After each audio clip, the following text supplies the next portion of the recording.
নবীর একটা আদর্শের কারণে জান্নাতে যাবে। সিরত মানি আদর্শ। আর এটা আমরা কদমে কদমে মুহতাজ।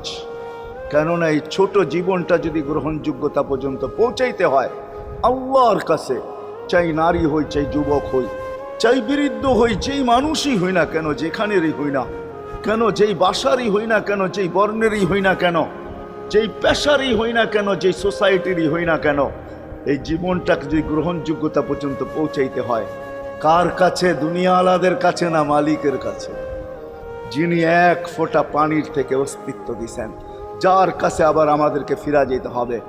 পালানের কোনো সুযোগ নাই। এই জন্যই কোরআন আমাদেরকে বোঝায় আইনাল মাফার। আল্লাহ বলতেছে কোথায় ভাগবে তুমি, বলো কোথায় ভাগবে? কবির কথাই সত্য, যদিও নাকি পালাও তুমি আকাশেতে লাগিয়ে সিঁড়ি, সিঁড়ি লাগাও যদি